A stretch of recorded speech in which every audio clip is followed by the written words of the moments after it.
So here is a fun book that I've turned into an altered book journal. It is the Ladybird book, published in 1967, so it's nice and retro.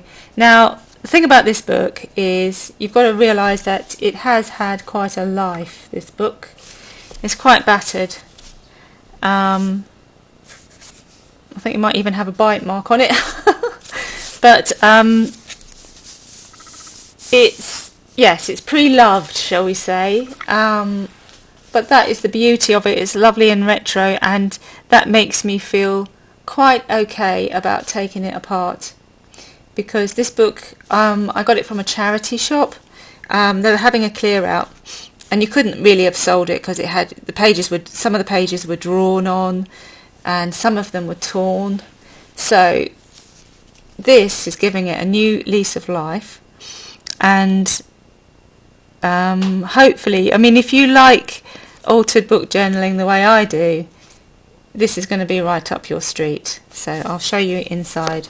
So what I've done is I've taken it apart and I've put back 2 signatures with a mixture of the original pages and blank pages that you can journal on or do your artwork on.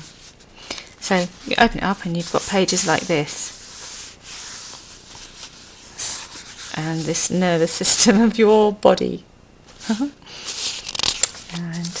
then you've got blank pages like this one, which is nice journaling paper. This is a kind of creamish colour. You've got pictures like this skeleton, which is quite cool.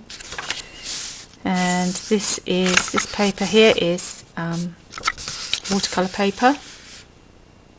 So you could keep the text, you could even paint over it. You could have a spread here with a painting, using letting the odd words come out, using it as inspiration.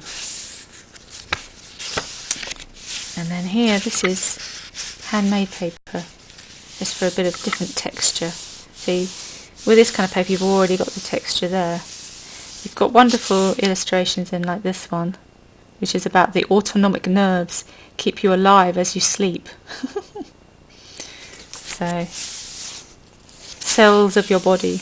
And then here, this is actually a little pocket which you can use to store things, and I've put some extra illustrations in here that I had to remove as I was making this book.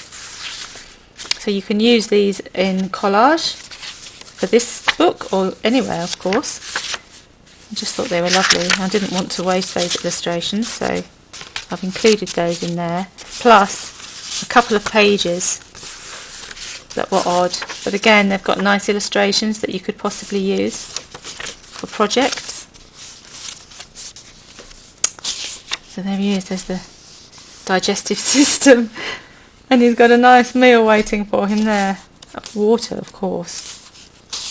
This is quite groovy. And then your liver and kidneys, and then you've got handmade paper, watercolour paper, skeleton, and bones. I'm hoping that these kind of pictures will be like an inspiration to get you going with your art journaling. And then you've got a blank page here. And you've got the musculature. Now we're on to the second signature, with plenty of pages as well. Ooh. That one about the mouth. Handmade paper. Reproductive organs and a baby. Journaling paper. More illustrations. Handmade paper. Watercolour paper. This one I had to stick over because I couldn't use the page that's underneath it, so this page is quite sturdy. Journaling paper, more illustrations, and then you get to the end of the book. So I'm hoping that altered book journalers and art journalers are going to love this book and get a lot of fun out of it.